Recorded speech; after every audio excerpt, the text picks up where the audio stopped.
Hi, it's Mark from Top Local.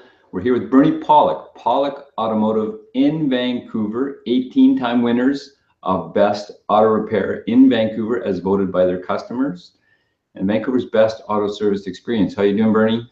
Doing very well. So we're going to talk about a Toyota Matrix, a Toyota. Oh my God, Bernie, something went wrong with the Toyota. How can this be? Well, it happens. What's going on with this Toyota? Well, this vehicle was, the client brought his vehicle to our shop because if he would drive it for a while, say, I think it was 60 kilometers an hour for 20 minutes, there was some noises that would develop in the rear of the vehicle, like either a wheel bearing or brakes or some kind of noise. So took it out for a very good long road test and brought it back into the shop and did some inspecting. And what we found is that the left rear brake caliper was sticking. So sometimes we have to take cars for rather long road tests, and people give us a description. It happens like this, and the brakes are always shaking, and driving, and there's nothing really wrong with it.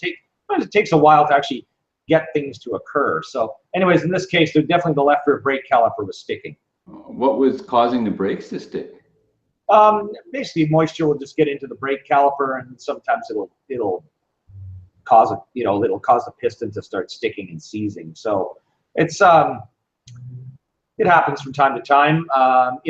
Any brake caliper, they don't need to be replaced all the time. I know there are some shops that seem to just do them every brake job, but really, in my opinion, that's overkill. But it depends on the car. But calipers after a while will stick and seize and need to be replaced. So that was the issue with that. Now the other issue that we had is that the brake backing plates were, especially the left side where the seized caliper, the backing plate was actually rusted off and disintegrated. So that's another issue that we have to deal with. And what's the purpose of the backing plate? Basically, the backing plate just keeps dust and moisture from getting on the back of the, either if it's a drum brake, of course, it's integral. You have to have a backing plate because that holds the shoes in place. But on a disc brake, the backing plate actually just just keeps dust and dirt from getting on the brakes, and if you get too much water on the brakes, it'll cause the brakes to fade, or too much dust and dirt, it'll cause wear. So that's basically the purpose of the backing plate. I mean, if you removed it, not exactly the end of the earth, and some vehicles actually don't even have them. It depends, but most do. And how often do you change backing plates? Well, not very often. And we live in Vancouver. It's a pretty, besides that it rains a lot, it's a pretty gentle climate on vehicles. We don't use a lot of road salt because we don't get a lot of snow here. But if you live in a snowier climate where they use a lot of road salt, that's where things start to rust and rot. Because backing plates are just basically just a very thin piece of metal. So they're out in the road and being exposed to salt and all that kind of thing. So they do tend to rust out. Interestingly enough, this actually is a vehicle. It was in Ontario for a while, so where they use a lot of road salt. So that's why the backing plate had brought it out. Do you have some photos? I do. Yeah, let's have a look at some. There's our 06 Toyota Matrix. Again, it's 11 years old, but in really good shape, and about I believe it's around 200,000 kilometers. So car still runs great, just like you'd expect from a Toyota.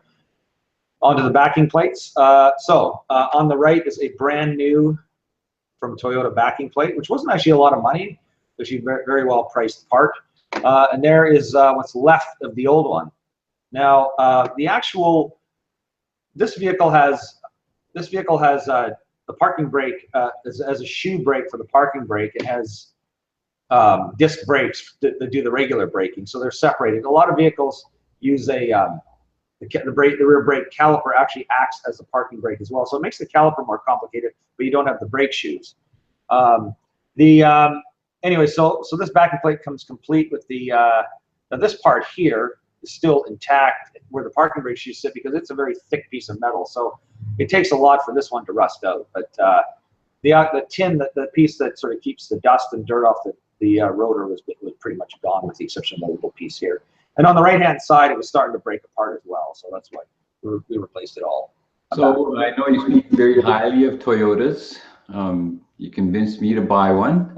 Is there anything else about Toyotas long-term that someone would really need to pay attention to?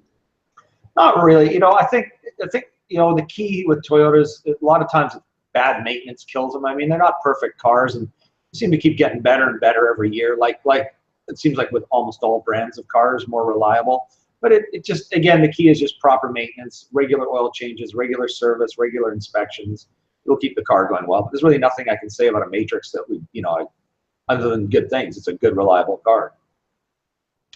So there you go. If you're looking for service for your Toyota Matrix or Toyota vehicle in Vancouver, the guys to see are Pawlik Automotive. You can reach them at 604-327-7112 to book your appointment. Book ahead, they're busy. Or check out their website, pawlikautomotive.com. We have tons of information on there.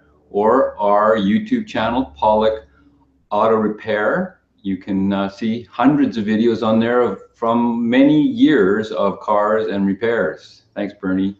Thanks, Mark.